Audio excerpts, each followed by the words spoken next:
हे guys, जय Mahakal. Welcome to your channel MP RM. आशा करती हूँ कि आप सभी स्वस्थ होंगे, निरंतर अपने एग्जाम की तैयारी कर रहे होंगे। आज हम पढ़ने वाले हैं ब्रिटिश शासन का भारतीय अर्थव्यवस्था पर प्रभाव। इसको हम घटना चक्र पूरा अवलोकन से कंप्लीट करेंगे।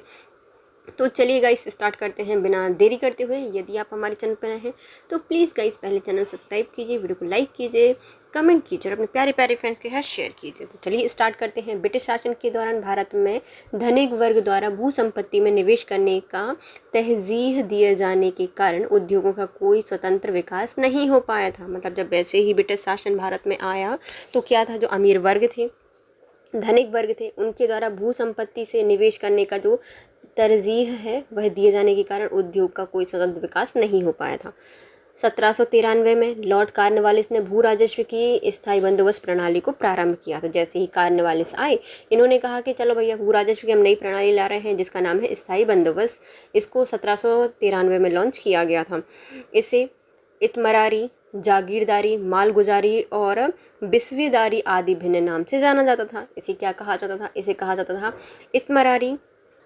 इस्तमरारी, जागीरदारी, मालगुजारी और बिस्वेदारी आदि नामों से जाना जाता था। यह व्यवस्था बंगाल, बिहार, उड़ीसा, उत्तर प्रदेश के वाराणसी तक क्षेत्र में लागू की गई थी।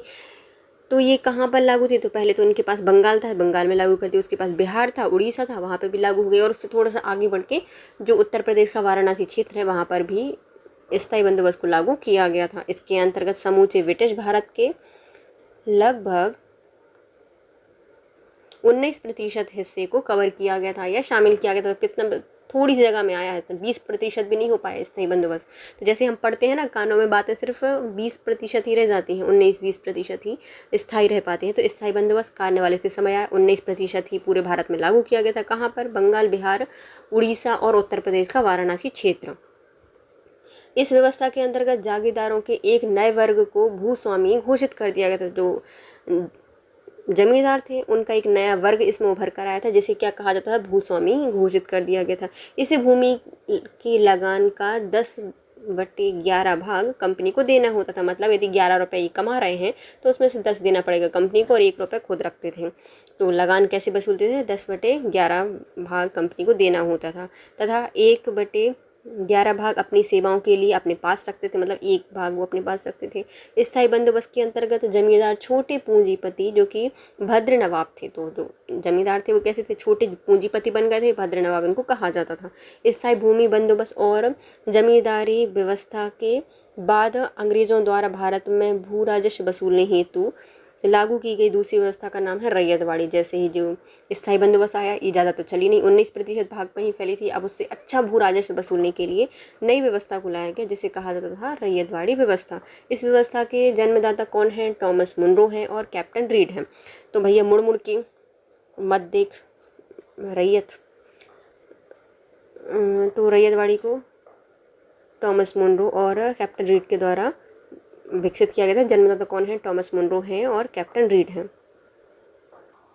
तो रैयतवाड़ी व्यवस्था के जन्मदाता कौन है? टॉमस मुनरो हैं और कैप्टन रीड हैं। सर्वप्रथम इसे तमिलनाडु के 12 महल जिले में लागू किया गया था। तो रैयत बिल्कुल रियायत नहीं दी गई थी, 12 महल में इसको लागू कर दिया गया था तमिलनाडु के।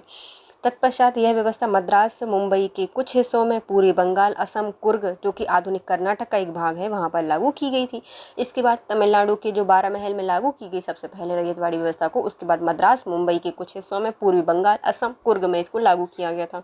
इस प्रथा के अंतर्गत रैयतों को भूमि के मालिकाना और कब्जादारी अधिकार दे दिए गए थे। जो भी भूमि पर मालिक था उसको मालिकाना हक दे दिया गया था और उसे कब्जादारी अधिकार दे दिए गए थे। उस पर प्रत्यक्ष रूप से यह सीधे व्यक्तिगत रूप से स्वयं सरकार को भू राजस्व का भुगतान करना होता था। यह जाके वह प्रत्यक्ष कर सकता था, व्यक्तिगत रूप से कर सकता था या सरकार को जैसे भी चाहे वो भू राजस्व भुगतान करता था। इस व्यवस्था ने कृषक भूस्वामी की स्थापना की थी। जो कृषक भूस्वामी हैं, स्वामित्व हैं, इसकी स्थापना किसके द्वारा की गई थी? रैयतवाड़ी व्यवस्था के द्वारा की गई थी। इसके अंतर्गत कुल ब्रिटिश भारत के भूभाग का सिर्फ 51% भाग ही शामिल किया गया था। मतलब चलो भैया 50+ तो हुआ ये, तो 51% भाग पर शामिल की गई थी। पूरे जो हमारे ब्रिटिश भारत है उसका 51% भाग इसमें शामिल था रैयतवाड़ी व्यवस्था में। इस व्यवस्था के अंतर्गत लगान की वसूली कठोरता से की जाती थी भैया। हम आराम से नहीं लेंगे, बल्कि बिल्कुल बहुत कठोरता से, कोई रियायत नहीं बदलते थे, बल्कि मस्त कूट काट के लिया जाता था, कठोरता से इसको वसूली की जाती थी। लगान की दरें काफ़ी ऊंची रखी गई थी, इसलिए ज़्यादा कठोरता से वसूलना होता था। कम थी तो सब चुका देते थे, लेकिन अब ज़्यादा कर लगाने लगे थे, इसलिए इसको कठोरता से वसूलना होता था।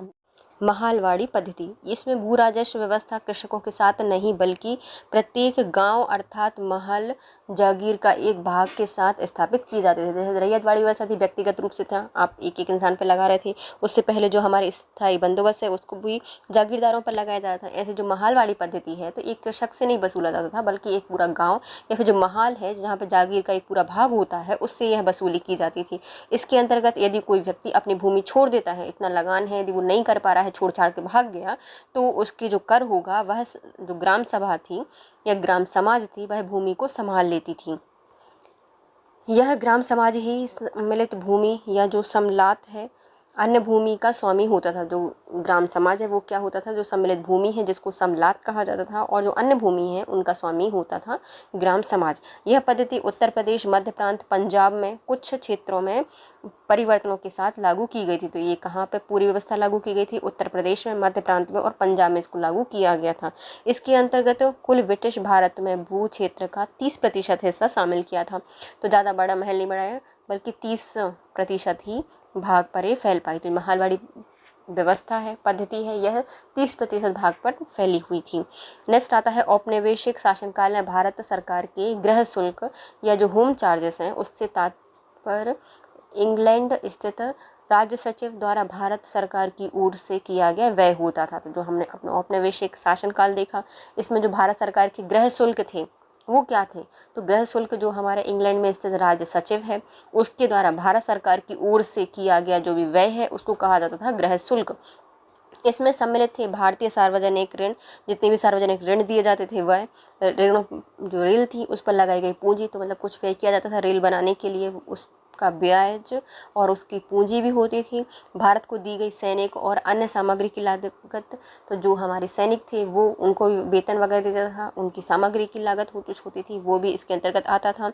भारत के कारण इंग्लैंड में दिए जाने वाले नागरिक और सैनिक शुल्क, इंग्लैंड में राज्य सचिव का सारा व्यय, वर्ष 1919 तक भारत सरकार द्वारा यूरोपीय अफसरों को दिए जाने वाले भत्ते और पेंशन, ये सब किस में आते थे, होम चार्जेस के अंतर्गत आते थे। मतलब ब्रिटिश में वो कुछ भी करें, सारा ऋण या सारा व्यय कौन करता था, हमारी भारत सरकार करती थी, मतलब भारत को करना पड़ता था, किसी न किसी रूप से देना पड़ता था। भारतीय सार्वजनिक व्यय, ऋण वगैरह, उसका ब्याज, रेल पर लगाई जाने वाली पूंजी, उसका व्यय, सैनिकों का वेतन और उनकी सामग्री, इंग्लैंड में जो बैठे हुए हैं नागरिक, भारत से रिलेटेड जो काम कर रहे हैं उनको, उनका सेना शुल्क, इंग्लैंड में जो राज्य सचिव हैं उनका सारा व्यय 1919 के पहले तक हमें देना पड़ता था, और जो यूरोपीय अफसर हैं उनको दिए जाने वाले पेंशन और भत्ते भी भारत सरकार के द्वारा या भारत से ही वसूले जाते थे। भारत के बाहर हुए युद्धों को लड़ने में अंग्रेजों द्वारा प्रयोग की जाने वाली निधि गृह शुल्क से ही भारित होती थी। यदि भारत के बाहर कोई भी सैनिक लड़ रहा है, युद्ध कर रहा है, अंग्रेजों के द्वारा भेजा गया है, फिर भी उसकी जो निधि थी वह किसके द्वारा वसूली जाती थी, गृह शुल्क के द्वारा वसूली जाती थी। ब्रिटिश काल में इम्पीरियल फेडरेंस शब्दावली का प्रयोग भारत में ब्रिटिश आयत पर की गई विशेष रियायतों के लिए किया गया था। तो ब्रिटिश काल में एक शब्द बहुत फेमस हुआ था जिसे कहा जाता है इम्पीरियल फेडरेंस। इसका प्रयोग किस में किया गया था, तो भारत में जो ब्रिटिश आयत थे, आयत वगैरह किया जाता था, उन पर विशेष रियायतों के लिए इसका प्रयोग किया जाता था, imperial preference.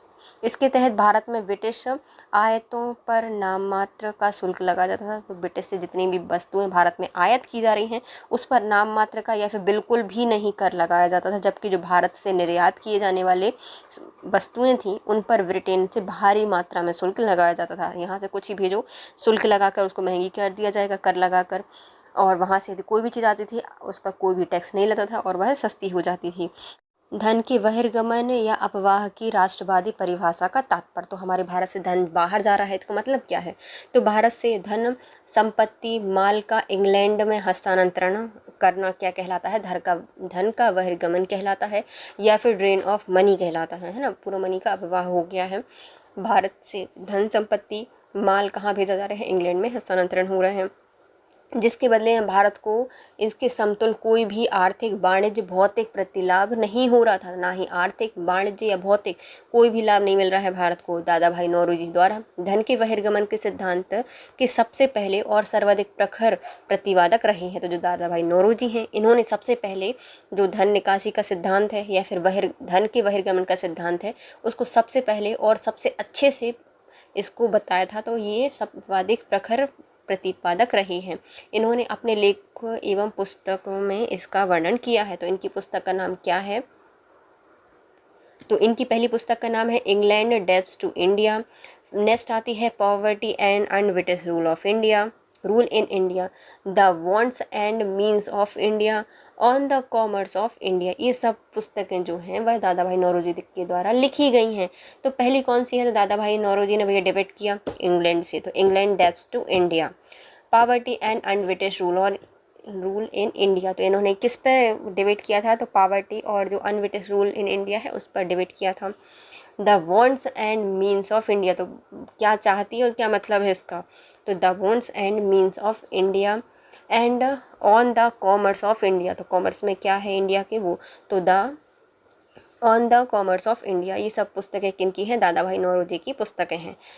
England divest to India, poverty and unBritish rule in India, the wants and means of India, on the commerce of India के माध्यम से इन्होंने अपवाह सिद्धांत का प्रतिपादन किया है। जो ड्रेन थ्योरी है उसका प्रतिपादन किया गया है दादा भाई नौरोजी के द्वारा इन सारी पुस्तकों के माध्यम से। रमेश चंद्र दत्त ने भी धन के बहिर्गमन के सिद्धांत पर बल दिया है। तो दादा भाई नौरोजी सिर्फ अकेली नहीं हैं, बल्कि उनके साथ रमेश चंद्र दत्त भी अपने साथ गए और इन्होंने भी धन का जो बहिर्गमन है उसके सिद्धांत पर बल दिया है। इन्होंने अपने लेख इकोनॉमिक हिस्ट्री ऑफ इंडिया में यह मत प्रकट किया था। तो इन्होंने किस में दिया? तो जो इकोनॉमिक हिस्ट्री ऑफ इंडिया है इसमें अपना पूरा मत प्रकट किया था रमेश चंद्र दत्त के द्वारा कि सकल राजस्व का आधा भाग प्रतिवर्ष भारत से बाहर जाता है। तो जितना भी राजस्व वसूला जाता है भारत से उसका पूरा आधा मतलब 50% भाग इंग्लैंड में या फिर भारत के बाहर चला जाता है। भारतीय राष्ट्रीय कांग्रेस ने 1896 में अपने कलकत्ता अधिवेशन में आधिकारिक तौर पर बहिर्गमन का सिद्धांत को स्वीकार किया था। जो बहिर्गमन का सिद्धांत है दादा भाई नौरोजी के द्वारा दिया गया था, इसको आधिकारिक रूप से कांग्रेस के द्वारा 1896 में कलकत्ता अधिवेशन में स्वीकार किया गया था। देश में पड़ने वाले अकाल और भारत की निर्धनता के कारण वर्षों से लगातार चला आ रहा धन का बहिर्गमन था। तो भारत में जो इतनी भुखमरी है, अकाल है, लोग इतने निर्धन हैं, उसका कारण क्या है? तो उसका कारण एक था धन का बहिर्गमन, मतलब यहाँ पे धन बच ही नहीं रहा है, पूरा बाहर चला जा रहा है, इसलिए तो इतनी भुखमरी है, निर्धनता है। सर सैयद अहमद खान ब्रिटिश शासन के प्रति वफादार थे। तो जो सर सैयद अहमद खान है वो किसके प्रति वफादार थे? तो ब्रिटिश शासन के प्रति वफादार थे और मुस्लिम समाज का विकास वे भारत में आंग्ल सत्ता के बने रहने से ही संभव मानते थे। और वो मतलब उनको मालूम था या फिर वो ऐसा समझते थे कि जो मुस्लिम समाज है उसका विकास कैसे हो सकता है, तो यदि अंग्रेज़ यहाँ पर रहेंगे तो हमारे मुस्लिम समाज का विकास हो सकता है।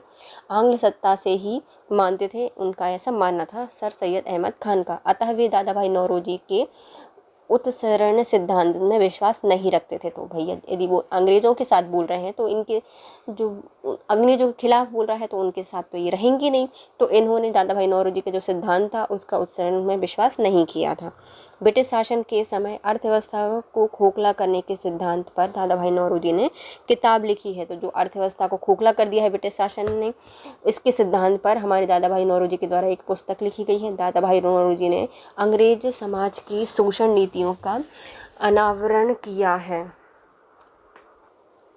और कहा है कि यह राज्य भारत को दिन प्रतिदिन लूटने में लगा है। तो ये राज्य क्या कर रहे हैं? दिन प्रतिदिन भारत को लूटने में लगे हैं, जिसके कारण भारत निर्धन देश बनता जा रहा है। इसके परिप्रेक्ष्य में ही उन्होंने अपनी ड्रेन थ्योरी दी थी।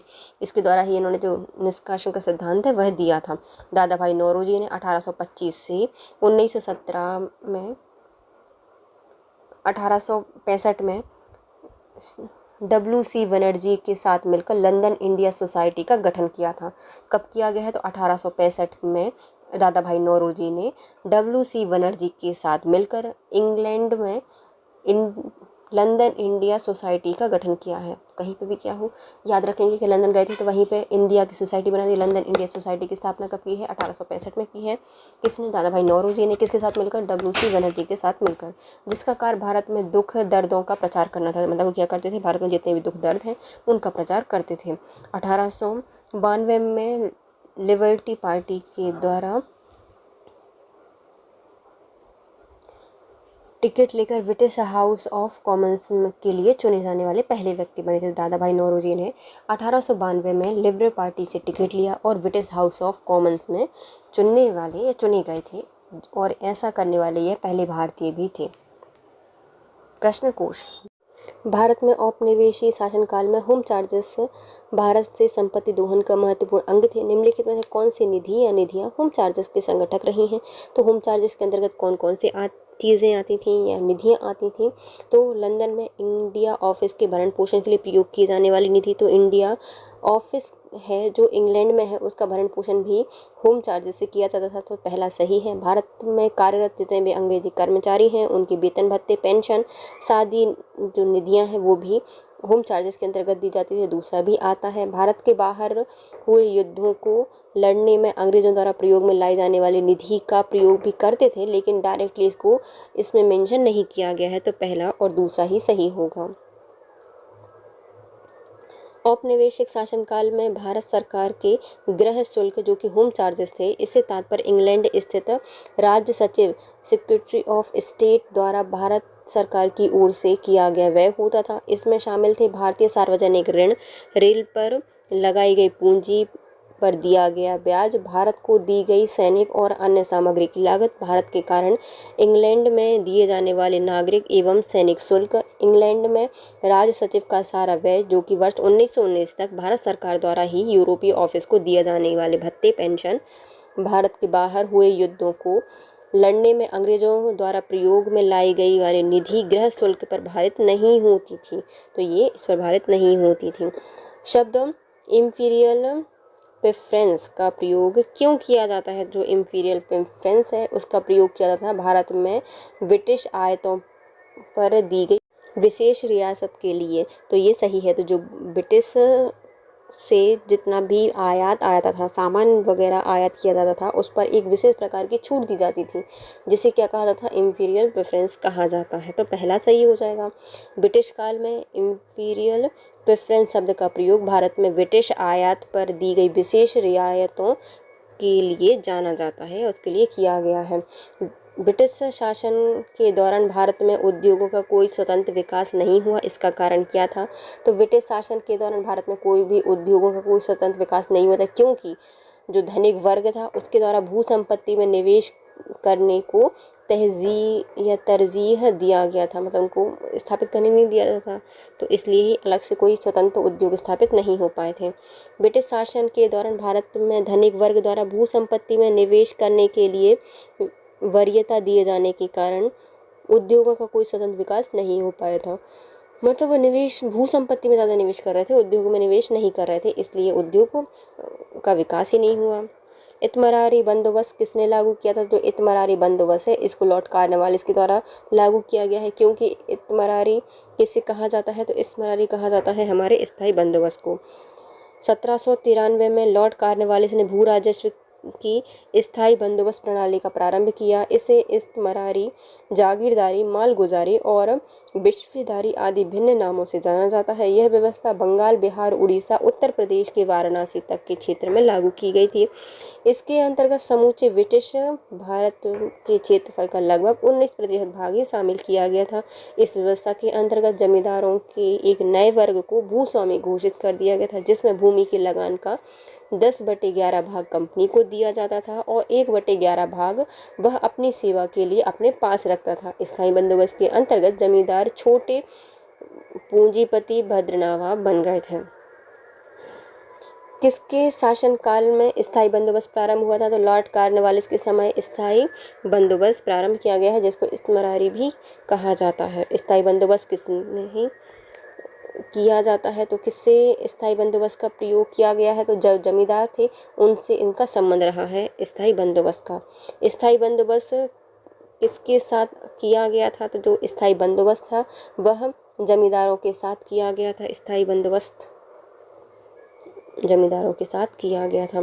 किस गवर्नर जनरल ने भारत में स्थायी भू राजस्व व्यवस्था स्थापित की थी? तो ये हैं हमारे लॉर्ड कॉर्नवालिस, जिनके द्वारा स्थायी भू राजस्व व्यवस्था स्थापित की गई थी। लॉर्ड कॉर्नवालिस का स्थायी बंदोबस्त कब लागू हुआ था? तो 1793 में इसको लागू किया था। 1793 में लॉर्ड कॉर्नवालिस का स्थायी बंदोबस्त लागू किया गया था। 1793 में लॉर्ड कॉर्नवालिस की भू व्यवस्था प्रणाली लागू होने के बाद कानूनी विवादों की प्रवृत्ति में बढ़ोतरी देखी गई। निम्नलिखित प्रावधानों में से किस एक को सामान्यतः इसके कारक के रूप में जोड़कर देखा जा सकता है? तो हम देखेंगे पहले रैयत की तुलना में जमींदार की स्थिति को अधिक सतत बनाना। तो पहला तो यही कानून बन जाएगा। क्यों इतना विवाद हुआ था? क्योंकि जो रैयत थी उसकी तुलना में जो जमींदार थे उसकी स्थिति अधिक सशक्त हो गई थी। दूसरा, ईस्ट इंडिया कंपनी को जमींदारों का अधिपति बनाया गया था। तो ईस्ट इंडिया कंपनी थे वह क्या थे? जो जमींदार थे उनके अधिपति बना दिए गए थे। न्यायिक पद्धति को अधिक कार्यकुशल बनाना। ये तीनों ही कारण में से कोई भी सही नहीं है, इसलिए इनमें से कोई भी एक कारण नहीं है।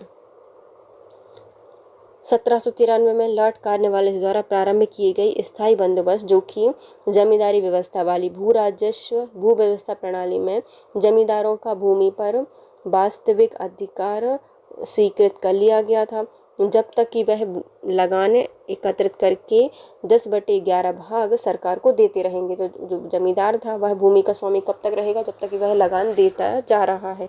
लेकिन जमींदारी का भू क्षेत्र निर्धारित नहीं था, मतलब कितनी जमीन दी जाएगी उनको, इसका जमींदारी का कोई भू क्षेत्र इसमें निर्धारित नहीं किया गया था। लगान रहे तो अनुदान भूमि, चारागाह, परती भूमि आदि निर्धारित न होने के कारण कानूनी विवाद बढ़ गए थे। तो इसमें कोई भूमि को निर्धारित नहीं किया गया था कि कुछ भूमि ऐसी थी जिन पर लगान नहीं दिया जाता, जैसे कि अनुदान भूमि, चारागाह भूमि, परती भूमि, इन पर कोई भूमि निर्धारित नहीं की गई, इसलिए कानूनी विवाद था। जमींदार एवं कृषक के बीच में अनेक मध्यस्थों के कारण भी विधिक विवादों की संख्या बढ़ गई थी। तो उनके बीच में कई बिचौलिए आ गए थे जमींदार और कृषक के बीच में, इसलिए इससे यह विकल्प जो डी है वह सही होगा। कोई भी एक ऐसा रीज़न नहीं था उनका। चिर स्थायी बंदोबस्त 1793 के अंतर्गत जमींदारों से अपेक्षा की गई थी कि वे खेतीहरों को पट्टा जारी करेंगे, लेकिन जमींदारों ने पट्टा जारी नहीं किए। इसके कारण क्या थे? क्योंकि जो जमींदार थे उनके ऊपर कोई सरकारी नियंत्रण नहीं था, इसलिए उन्होंने किसानों के लिए कोई भी पट्टे जारी नहीं किए थे। तो स्थायी बंदोबस्त या चिर स्थायी बंदोबस्त 1793 में जमींदारों से यह उपेक्षा की गई थी कि वो क्या करेंगे, किसानों को, खेतीहरों को पट्टा जारी कर देंगे, लेकिन उन्होंने ऐसा नहीं किया क्योंकि उनके ऊपर कोई सरकारी नियंत्रण नहीं था। लॉर्ड कॉर्नवालिस ने 1793 की स्थायी बंदोबस्त व्यवस्था लागू की थी, जिसके तहत जमींदार जिन्हें भूमि स्वामी के रूप में मान्यता प्राप्त थी, उनको अपने क्षेत्र में भू राजस्व की वसूली करके उसका 1/11 भाग हिस्सा अपने पास रखना होता था और शेष हिस्सा कंपनी के पास जमा करना होता था। जमींदार काश्तकारों से मनचाहा लगान वसूला करते थे और समय से लगान ना देने वाले काश्तकारों से ज़मीन भी वापस छीन ली जाती थी। कुल मिलाकर काश्तकार पूरी तरह से जमींदारों की दया पर ही निर्भर रहते थे। जमींदारों के ऊपर कोई सरकारी नियंत्रण नहीं था तथा इस कारण से बहुत से मामलों में पट्टा जारी नहीं किए गए थे। इसके फलस्वरूप ही 1859 के रेंट एग्रीमेंट या फिर जो रेंट अधिनियम है, रेंट एक्ट है, वह पारित किया गया था। कब किया गया था? 1859 में इसको पारित किया गया है। 3 दशक पहले कुछ जिलों में और बंगाल बिहार सीमा के संथाल क्षेत्रों के किसानों ने अपने परंपरागत अधिकारों की रक्षा करने के लिए हिंसा का सहारा भी लिया था। बिहार में परमानेंट सेटलमेंट लागू करने का कारण क्या था? तो बिहार में परमानेंट सेटलमेंट लागू किया गया था, उसके कारण क्या थे? जो भू राजस्व का राजस्व निर्धारण करने के लिए या निर्णय करना। तो जो बिहार में परमानेंट सेटलमेंट लागू किया गया था उसका उद्देश्य क्या था? तो भू राजस्व का राजस्व निर्णय करने के लिए कितना राजस्व लिया जाएगा। कॉर्नवालिस के समय भू राजस्व व्यवस्था प्रारंभ में 10 वर्षीय व्यवस्था के रूप में 1790 में लागू की गई थी। 22 मार्च 1793 को परमानेंट सेटलमेंट स्थायी बंदोबस्त के रूप में इसको स्थापित कर दिया गया। इस व्यवस्था को बिहार में लागू करने का मुख्य कारण कंपनी के लिए भू राजस्व की एक निश्चित राशि तय करना था। रिक्त स्थान की पूर्ति कीजिए। डैश में बंगाल बिहार में भूमि पर किराएदारों के अधिकारों को बंगाल किराएदारी अधिनियम द्वारा किया गया है। तो किसको किया गया है? तो 1885 में बंगाल बिहार में भूमि पर किराएदारों के अधिकारों को बंगाल किराएदारी अधिनियम द्वारा लागू किया गया था। तो 1885 में।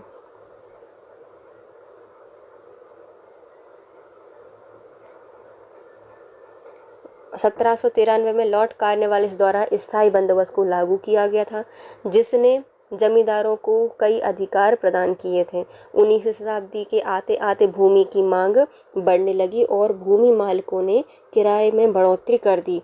यह समय किसानों के विद्रोह का था। इसी बीच बंगाल सरकार ने बंगाल एवं बिहार में बंगाल किराएदारी अधिनियम 1885 लागू कर दिया, जिसमें भूमि मालिक, जमींदार एवं किराएदारों के अधिकारों को परिभाषित किया गया था। निम्नलिखित में से ब्रिटिश शासन के दौरान भारत में रैयतवाड़ी बंदोबस्त के प्रारंभ किए जाने के संदर्भ बताने हैं। तो जो स्थायी बंदोबस्त या रैयतवाड़ी व्यवस्था है उसको प्रारंभ करने के बारे में कौन आते हैं? हमारे जो थॉमस मुनरो और अलेक्जेंडर रीड। थॉमस मुनरो और अलेक्जेंडर रीड हमारे रैयतवाड़ी व्यवस्था से संबंधित हैं। रैयतवाड़ी बंदोबस्त अंग्रेजों द्वारा भारत में भू राजस्व वसूल करने हेतु लागू की गई एक प्रणाली थी। अलेक्जेंडर रीड ने मद्रास प्रेसिडेंसी में सर्वप्रथम 1792 में तमिलनाडु के 12 महल क्षेत्र में रैयतवाड़ी व्यवस्था लागू की थी। तो किसके द्वारा की गई है? रीड के द्वारा की गई है। कहाँ पर? तमिलनाडु के 12 महल में 1792 में। टॉमस मुनरो के द्वारा 1809 में कुछ क्षेत्रों में इसको लागू कर दिया गया था। 1820 में मद्रास का गवर्नर बनने पर उसने मद्रास में इसको लागू कर दिया टॉमस मुनरो के द्वारा। मुनरो के शिष्य एल्फिंस्टन ने इसे मुंबई प्रेसिडेंसी में लागू किया। संपूर्ण ब्रिटिश भारत के लगभग 51% क्षेत्र में मद्रास, मुंबई के कुछ हिस्से, पूर्वी बंगाल, असम, कुर्ग में यह व्यवस्था लागू कर दी गई थी। इस व्यवस्था के अंतर्गत रैयतों को भूमि का मालिकाना हक दिया गया था, जिसके द्वारा वह प्रत्यक्ष रूप से सीधे या फिर व्यक्तिगत रूप से भू राजस्व अदा करने के लिए उत्तरदायी थे। 1836 के बाद में गेट और गोल्ड स्मिथ द्वारा इस व्यवस्था में सुधार किया था। तो 1836 में इसमें सुधार किया गया है। किसके द्वारा किया गया है? बिन गेट के द्वारा, मतलब एक गेट खोल दिया गोल्ड का, तो जिससे यह व्यवस्था सुधर गई। तो इस व्यवस्था में सुधार किए गए थे। भू राजस्व की स्थायी बंदोबस्त एवं रैयतवाड़ी प्रणाली क्रमशः कब शुरू की गई थी? तो यह बंगाल और मद्रास में प्रारंभ की गई है। तो स्थायी बंदोबस्त बंगाल से और रैयतवाड़ी व्यवस्था मद्रास से प्रारंभ किया गया था। सर टॉमस मुनरो भू राजस्व बंदोबस्त से संबंधित हैं, तो यह जाने जाते हैं रैयतवाड़ी बंदोबस्त के लिए।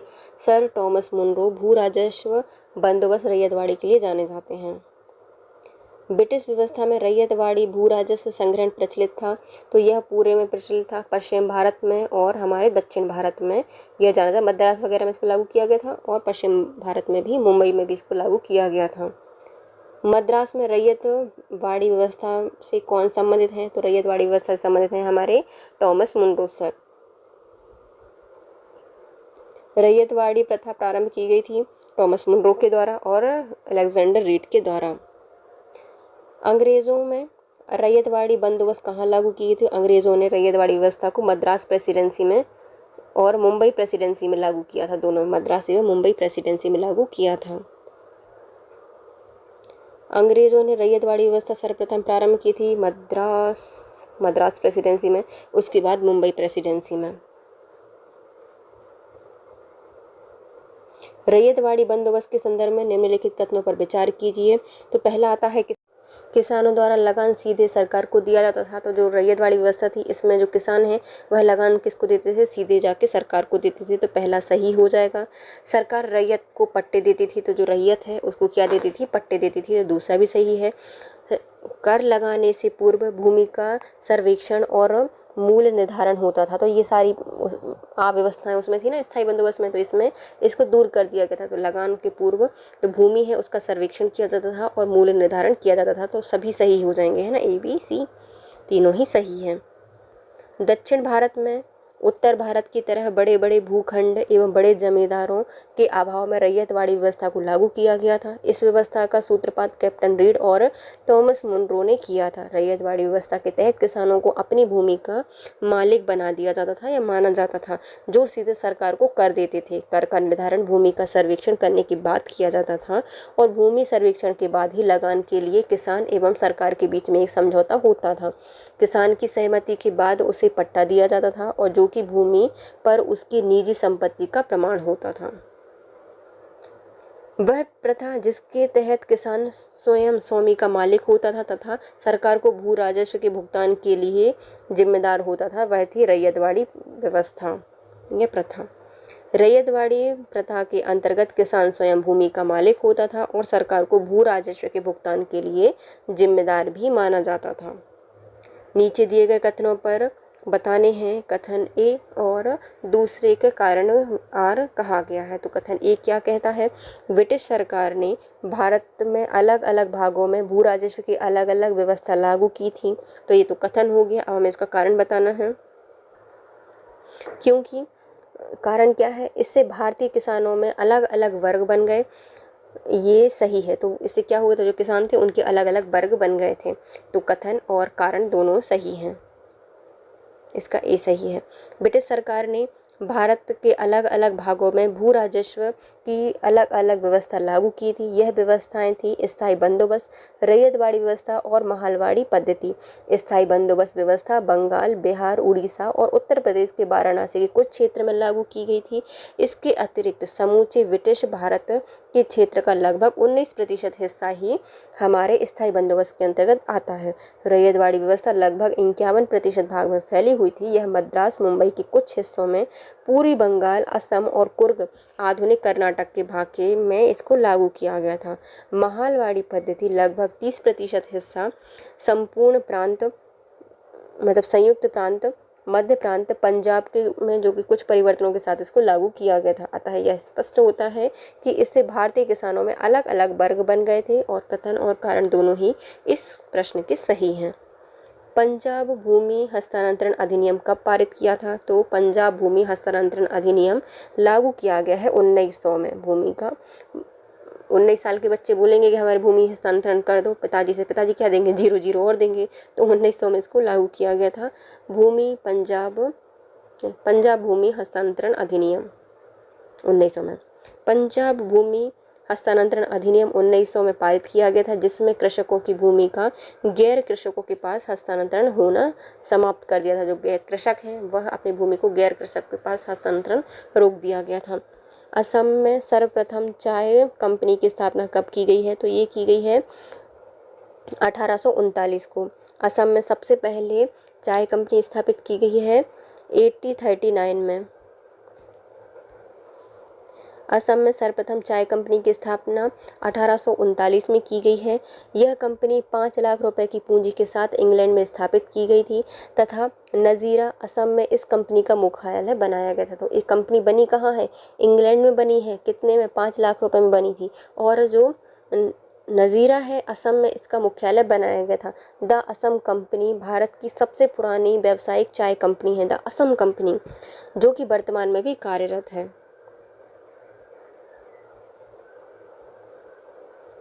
सूची 1 को सूची 2 से मिलाना है। देखते हैं, चलिए। पहले आता है हमारा जजमानी।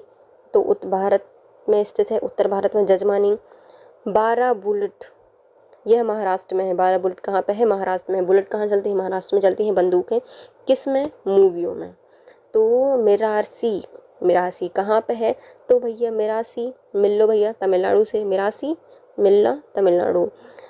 अंडाडे, अंडाडे कहाँ है? तो एक ही बचा है, कर्नाटक। डंडे पड़ेंगे तुम करोगे नाटक। तो अंडाडे। जजमानी, उत्तर भारत के लोग क्या करते हैं? जज करते हैं, कुछ ही मान लेते हैं। तो जजमानी उत्तर भारत। 12 बुलेट, तो बुलेट चलती है हमारी कहाँ पे? महाराष्ट्र में। मिरासी कहाँ मिल रही है भैया? मिल रहे हैं तमिलनाडु में। मिरासी तमिलनाडु में। और अडाडे, यह कर्नाटक में स्थित है। डंडे हिलेंगे नाटक करोगे तो।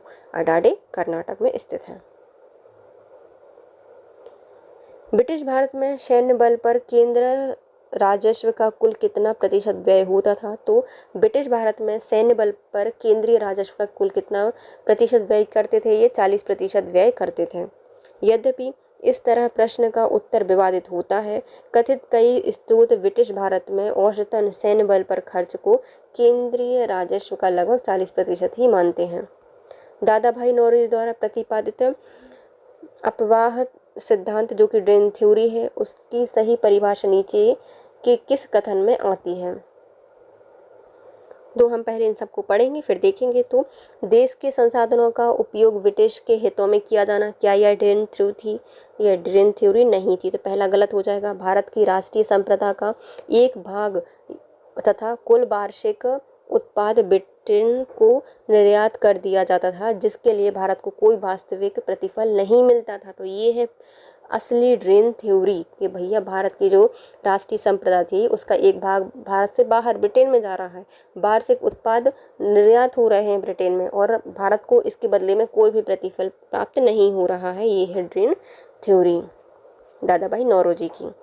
तो धन के बहिर्गमन या फिर अपवाह की राष्ट्रवादी परिभाषा तात्पर्य भारत में धन संपत्ति एवं माल का इंग्लैंड में हस्तांतरण था। इसके बदले में भारत को इसके समतुल्य कोई भी आर्थिक, वाणिज्य, भौतिक प्रतिलाभ नहीं होता था। अपवाह सिद्धांत के तहत इसी अप्रतिफलित निर्यात पर बल दिया गया है। दादा भाई नौरोजी धन के बहिर्गमन के सिद्धांत के सबसे पहले और सर्वाधिक प्रखर प्रतिपादक रहे हैं। इन्होंने अपने लेख एवं पुस्तकों में, जो कि हैं England debate to India, poverty and unBritish rule in India, the wants and means of India and the commerce of India के माध्यम से इन्होंने अपवाह सिद्धांत का प्रतिपादन किया है। निम्नलिखित में से किसने निकास का सिद्धांत का प्रतिपादन किया है? तो ये हमारे रहे हैं दादा भाई नौरोजी। निकास का सिद्धांत अंग्रेजों के शासनकाल में भारत के आर्थिक दोहन के सिद्धांत को किसने प्रतिपादित किया है? तो ये किया गया है, आर्थिक दोहन के सिद्धांत का प्रतिपादक दादा भाई नौरोजी को माना गया है। निम्नलिखित में से कथन पर विचार कीजिए और उसमें नीचे दिए गए कूट का सही उत्तर का चयन कीजिए। तो पहले आता है कथन, ब्रिटिश काल में सामान्यतः भारत का व्यापार संतुलन अनुकूल था। तो भारत का व्यापार संतुलन अनुकूल था क्या? तो नहीं। धन की निकासी का स्वरूप अप्रतिफलित निर्यात था, तो ये सही है। तो कथन और उसका कारण भी सही है।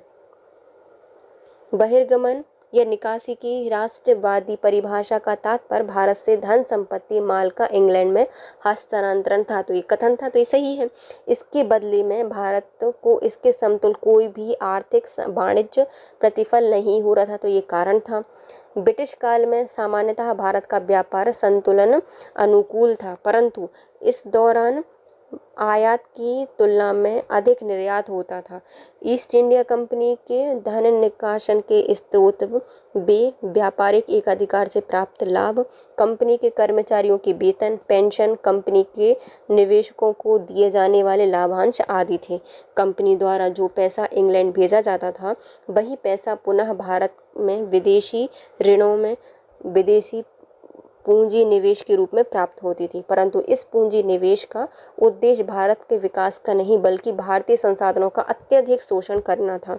1813 के पश्चात इस आर्थिक निकास ने प्रतिफल निर्यात का रूप धारण कर लिया और 1914 के पहले भारत में अंग्रेज पूंजी निवेश केवल उन आर्थिक ऊपरी साधनों में किए गए जैसे कि रेलवे, सड़क, व्यापारिक जहाज, खनिज उद्योग, कोयला, सोना एवं वित्तीय संस्थान, बैंक, बीमा, वित्तीय निगम में, जो कि अंग्रेजी उद्योग के अनुपूरक थे, और इससे भारतीय औद्योगिक विकास के लिए कोई भी स्थान नहीं था। दादा भाई नौरोजी ने धन के निकासन या निकास को अनिष्टों का अनिष्ट की संज्ञा दी थी। इसे भारत की निर्धनता का मुख्य कारण बताया गया था। निम्नलिखित में से कौन भारत में औपनिवेशवाद का आर्थिक आलोचक रहे हैं? तो हमारे जो दादा भाई नौरोजी हैं, इन्होंने आर्थिक आलोचक रहे हैं किसके? भारत औपनिवेशवाद के। जीवी सुब्रमण्यम अय्यर और आर सी दत्त, ये सभी रहे हैं।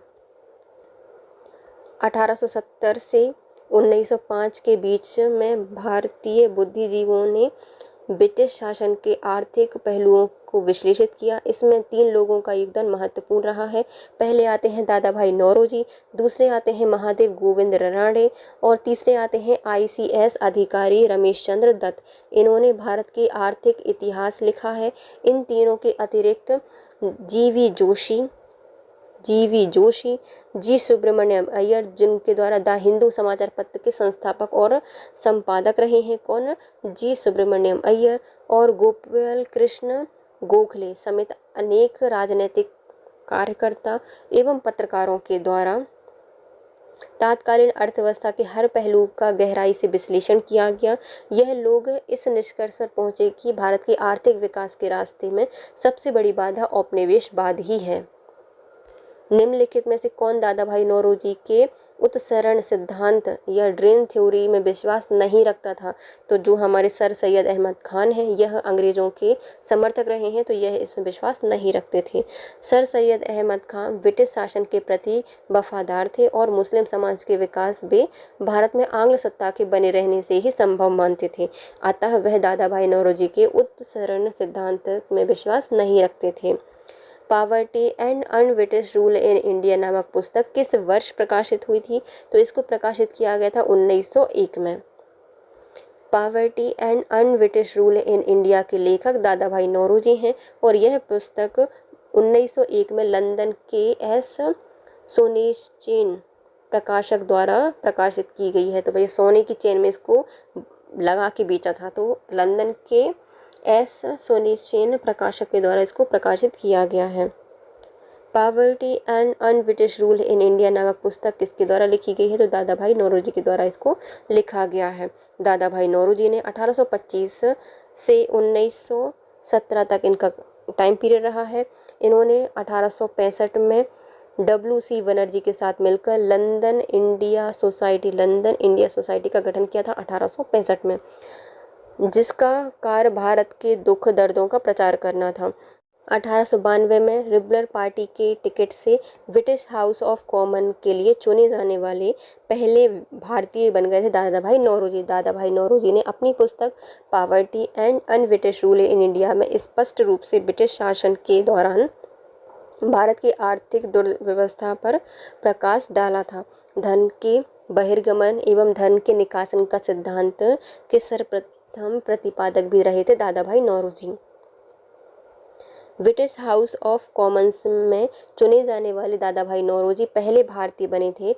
यह इस दल के टिकट से चुनाव लड़े थे। इन्होंने किस दल के टिकट से चुनाव लड़ा था? तो ये जो लिबरल पार्टी है, उदारवादी पार्टी है, इसके द्वारा इन्होंने चुनाव लड़ा था। ब्रिटिश शासन के समय अर्थव्यवस्था को खोखला करने इकोनॉमिक ड्रेन के सिद्धांत के बारे में पुस्तक किसके द्वारा लिखी गई है? तो अर्थव्यवस्था को खोखला करने के बारे में पुस्तक लिखी गई है दादा भाई नौरोजी के द्वारा। ब्रिटिश शासन के समय अर्थव्यवस्था को खोखला करने के सिद्धांत इकोनॉमिक ड्रेन थ्योरी पर दादा भाई नौरोजी ने पुस्तक लिखी है।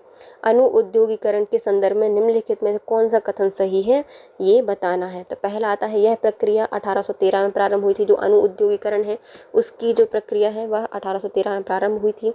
ईस्ट इंडिया कंपनी के व्यापारिक एकाधिकार की समाप्ति ने इस प्रक्रिया को तेज कर दिया था, तो ये भी सही है। तो जो व्यापारिक एकाधिकार है उसकी समाप्ति ने इस प्रक्रिया को और तेजी ला दी, तो ए और बी दोनों ही सही हैं।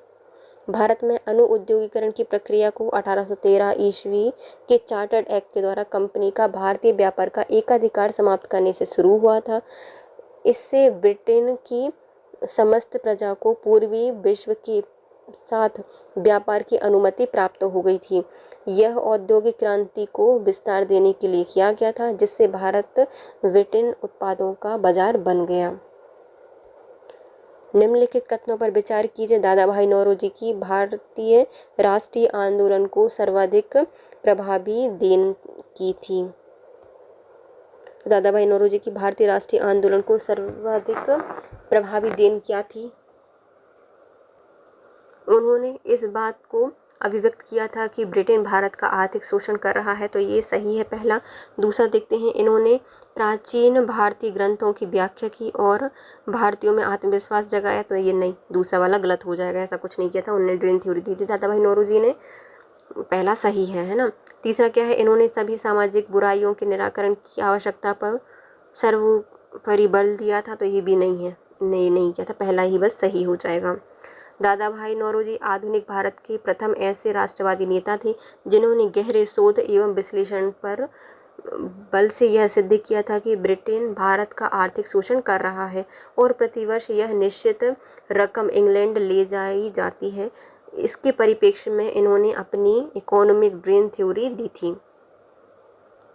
किसने यह विचार दिया था कि भारत में ब्रिटेन आर्थिक नीति घिनौनी है, तो ये कहा था कार्ल मार्क्स के द्वारा। इन्होंने मास्क लगा के बोला, काला मास्क लगा के बोला कि भैया आर्थिक नीति जो है ब्रिटेन की भारत के लिए वह क्या है, घिनौनी है, तो यह कथन कहा गया था कार्ल मार्क्स के द्वारा। कार्ल मार्क्स ने यह विचार व्यक्त किया था कि ब्रिटेन आर्थिक नीति घिनौनी है। अंग्रेजी हस्तक्षेप से सूत काटने वाले को लंकाशायर में रहता है। तंतुवाय बंगाल और उसका आर्थिक आधार समाप्त होने के कारण लगभग लुप्त हो गया है। लाखों चरखों और हथकरघाओं ने असंख्य काटने वाले बुनकरों को जन्म दिया तथा वे समाज के केंद्र बिंदु बने रहे थे, परंतु अब इस देश में विदेशी सूती कपड़ों की मानो बाढ़ आ गई है। तो ये कार्ल मार्क्स के द्वारा कहा गया था, इतना बड़ा सेंटेंस।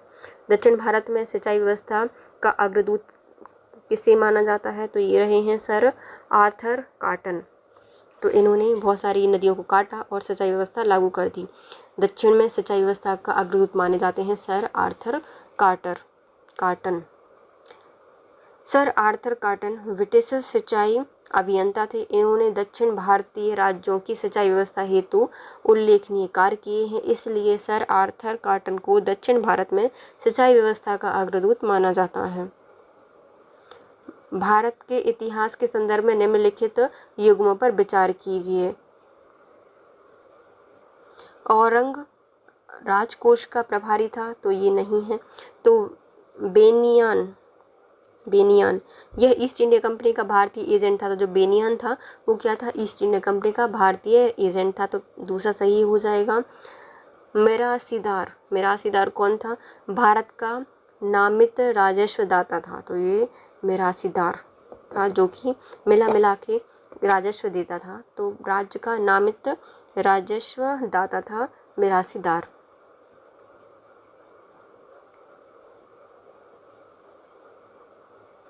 औरंग फारसी का शब्द है जिसका अर्थ होता है गोदाम। तो औरंग क्या कहा जाता है, गोदाम कहा जाता है, मतलब गोदामों को अलग अलग रंग से रंग दिया जाता था। तो पूछते थे और कौन सा रंग, तो औरंग गोदाम को कहा जाता था। यहाँ पर बिक्री के पहले माल का भंडारण किया जाता था। ध्यान तलब है कि औरंग शब्द का प्रयोग कई बार कार्यशाला जो वर्कशॉप्स होती हैं उनके लिए भी किया गया है। नेक्स्ट आता है हमारा वेनियान, जिनको बनिया कहा जाता था। तो पारंपरिक वणिक समुदाय के व्यापारी थे जो कि ईस्ट इंडिया कंपनी के एजेंट के रूप में कंपनी एवं भारतीय कारीगरों के बीच मध्यस्थता का कार्य करते थे। जो कि बनिया होते हैं वो भी बेनियान, बनिया को ये लोग कहते थे बेनियान। तो नेक्स्ट आता है हमारा मिराशी। यह अरबी शब्द है मिराशी, जिसका अर्थ होता है उत्तराधिकारी। रैयतवाड़ी प्रणाली में सरकार द्वारा मिरासीदारों को राज्य का इकलौता नामित राजस्वदाता माना गया था रैयतवाड़ी व्यवस्था में। आर्थिक तौर पर 19वीं शताब्दी में भारत पर अंग्रेजी शासन का एक प्रमाण था। तो आर्थिक तौर पर 19वीं शताब्दी में भारत पर अंग्रेजी शासन का एक प्रमाण क्या था, भारतीय कृषि का वाणिज्यीकरण। तो इन्हें क्या किया था, भारतीय कृषि का वाणिज्यीकरण किया था, इसका एक परिणाम था। 1813 के चार्टर्ड एक्ट द्वारा ईस्ट इंडिया कंपनी का व्यापारिक एकाधिकार समाप्त करके मुक्त व्यापार नीति अपनाई गई थी। इंग्लैंड में औद्योगिक क्रांति उफान पर थी, अतः इंग्लैंड को अपने उद्योग के लिए सस्ते माल की आवश्यकता थी। इस प्रकार भारत में कच्चे माल का उत्पादन करने वाला देश बन गया। इसके अतिरिक्त भारत में पूंजीवादी व्यवस्था के बढ़ने के साथ साथ नई लगान नीतियों के कारण किसानों को अब नगद राशि की आवश्यकता थी, इसलिए किसान भी उन फसलों को उगाने के लिए विवश हुए। जिसका बाजार में क्रय विक्रय हो सके, जबकि इससे पूर्व किसान केवल उन्हीं फसलों को उगाया करता था जिनकी खपत स्थानीय स्तर पर होती थी। चाय, रबर, कॉफ़ी, नील, रेशम, जूट, तंबाकू जैसे वाणिज्यिक फसलों के उत्पादन की शुरुआत हो गई थी, जो कि ब्रिटिश पूंजीवाद की पहली पसंद थी। इन फसलों के लिए इन्होंने यूरोपीय बाजार में अत्यधिक कीमत प्राप्त की और इस प्रकार उत्पादन के स्वरूप एवं प्रकृति में मूलभूत परिवर्तन हुए और भारतीय कृषि का वाणिज्यीकरण हो गया। तो जो हमारा क्वेश्चन था कि 19वीं शताब्दी में आर्थिक तौर पर क्या हुआ था, तो हमारी कृषि का वाणिज्यीकरण हो गया था। निम्नलिखित में से कौन सा कथन औद्योगिक क्रांति के द्वारा 19वीं शताब्दी के पूर्वार्ध में भारत पर पड़े प्रभाव की सही व्याख्या करता है? तो जो 19वीं सदी है उसके पूर्वार्ध में हमारे भारत पर क्या प्रभाव पड़े थे औद्योगिक क्रांति से, वो देखते हैं। तो भारत में दस्तकारी उद्योग नष्ट हो गए थे, तो पहला सही है। भारत में वस्त्र उद्योग में मशीनों की बड़ी संख्या में प्रवेश हुआ था, तो ये नहीं था। भाई मशीनें तो वहीं चल रही हैं, अपने यहाँ पे आई नहीं, तो दूसरा गलत हो जाएगा। देश में अनेक भागों में रेलवे लाइन बिछाई गई थी, तो ये भी गलत है। ब्रिटिश उत्पादन के आयात पर भारी शुल्क लगाया गया था, तो ये भी गलत है, तो पहला यही हो जाएगा। क्या प्रभाव पड़ा? तो हमारे यहाँ के जो दस्तकारी उद्योग थे वह नष्ट हो गए थे। 19वीं शताब्दी में औद्योगिक क्रांति के फलस्वरूप भारतीय कुटीर उद्योगों पर बुरा प्रभाव पड़ा था। इस युग में भारत के अनौद्योगिकरण का काल भी कहा जाता है। इसके लिए अग्रलिखित नीतियाँ अपनाई गई थी। भारत में मुक्त व्यापार नीति को लागू करना, भारतीय माल पर अधिक चुंगी कर लगाना, ब्रिटिश कंपनी द्वारा भारत से कच्चे माल का निर्यात करना, रेल मार्गों का विकास करना और विदेशी निर्माताओं को उद्योग लगाने के लिए विशेष सुविधाएं देना, इन सभी कारणों ने मिलकर भारतीय परंपरागत दस्तकारी उद्योग को नष्ट कर दिया, विनाश कर दिया। इस संदर्भ में कार्ल मार्क्स ने लिखा था कि यह अंग्रेज घुसपैठिया है जिन्होंने भारतीय खड्डी को तोड़ दिया है, चरखे का नाश कर दिया है। जो देश सूती वस्त्रों के लिए जाना जाता था उसे सूती वस्त्र से भर दिया है। तो इसके साथ हमारा आज का वीडियो होता है complete guys. If you like my video please share, subscribe and comment. Thank you so much guys, have a nice day.